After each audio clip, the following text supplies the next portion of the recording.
প্রিয় শিক্ষার্থী, এই অঙ্ক দুটো আমার মেয়েকে বোঝাতে যেয়ে মনে হলো তোমাদের সাথেও একটু শেয়ার করি। খুব মজার দুটো অঙ্ক। দেখো, দুটো অঙ্কই বিয়োগ অঙ্ক।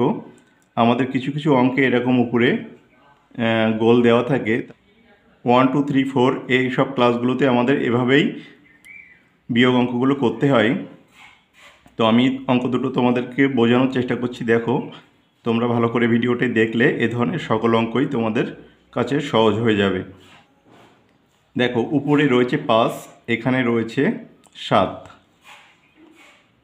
এখানে 5 থেকে তো 7 বিয়োগ করা যায় না, তাহলে আমরা কি করব? আমরা ধার নিব, পাশের একক দশকের কাছ থেকে ধার নিবে। তাহলে এ দশক হচ্ছে একককে 10 ধার দিয়ে দেবে। তাহলে এটা কত হয়ে যাবে?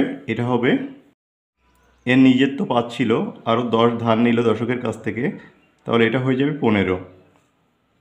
আর এটা যেহেতু এর একটাই দশক ছিল, এ ধার দিয়ে দিয়েছে, এটা কি হয়ে যাবে? এটা হয়ে যাবে 0।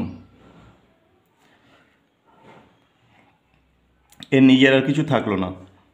আচ্ছা, এখন দেখো, 15 থেকে 7 বাদ দিলে কত থাকে? 8।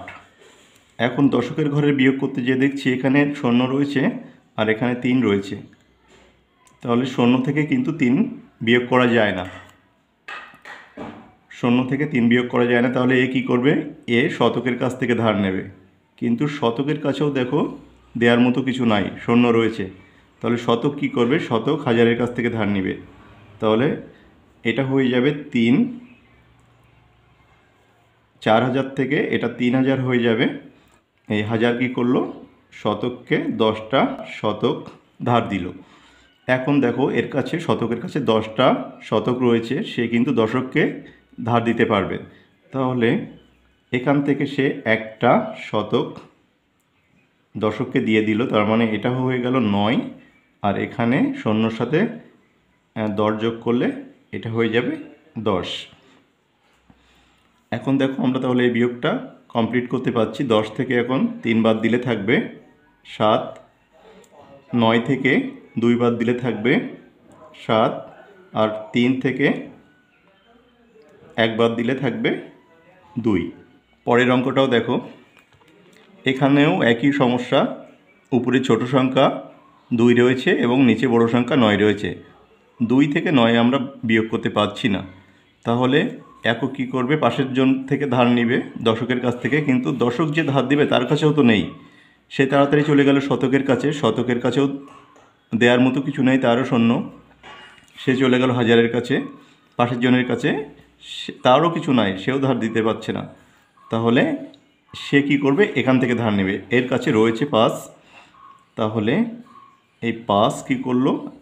একটা অযুত তাকে ধার দিল, কাকে? হাজারকে। তাহলে এ 5 হয়ে যাবে এখানে 4, আর এখানে 0টা হয়ে যাবে 10। এখন দেখো, হাজারের ঘর কি হলো?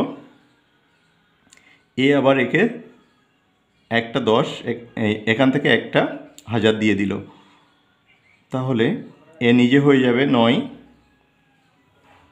আর এখানে 10 চলে আসলো।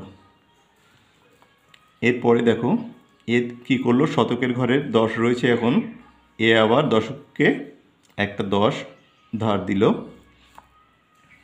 তাহলে এটা নিজে 1 কমে যাবে, 9 হয়ে যাবে। তাহলে দশকের ঘরে এখন 10 চলে এসছে, দশক কিন্তু এখন ধার দিতে পারবে একককে। তাহলে এখান থেকে একটা সে 10 একককে দিয়ে দিল, তাহলে এককের কাছে আগে থেকে 2 ছিল, আর এই 10 পেয়ে তার হলো 12। আর এই যেহেতু একটা 10 ধার দিয়ে দিয়েছে, এর হয়ে গেল 9টা 10। এখন দেখো, আমরা বিয়োগটা সম্পন্ন করতে পারবো। এগুলো আমরা সব কেটে দিব। এই 12 থেকে 9 বাদ দিলে থাকে 3, 9 থেকে 5 বাদ দিলে থাকে 4, 9 থেকে 8 বাদ দিলে থাকে 1, 9 থেকে 7 বাদ দিলে থাকে 2, আর 4 থেকে 1 বাদ দিলে থাকে 3। বিয়োগ দুটো আমরা করে ফেললাম। তোমরা আশা করি বুঝতে পেরেছো। তবে একটা প্রশ্ন তোমাদের মনে থাকতে পারে, বা প্রশ্ন না থাকলেও আমি তোমাদেরকে বুঝিয়ে দিচ্ছি। দেখো, যে আমরা এখান থেকে এক কমাচ্ছি কিন্তু এপাশে কেন 10 হয়ে যাচ্ছে? আমরা 1000 থেকে 1 কমালাম, 4 ছিল 3 লিখলাম, এপাশে কেন 10 হয়ে গেল? এটার জন্য দেখো আমি আবার একটু একক দশক পাতিয়ে নিই। একক দশক শতক হাজার। এখানে তোমরা মনে রাখবে 1000 সমান 10 শতক বা 10 শতক। 10 শতক। আবার 1 শতক সমান 10 দশক। শতক যখন দশকের ঘরে যাবে তখন শতকের ঘর থেকে একটা শতক কমলে দশকের ঘরে 10টা 10 বেড়ে যাবে। তেমনিভাবে দশকের ঘরে যদি একটা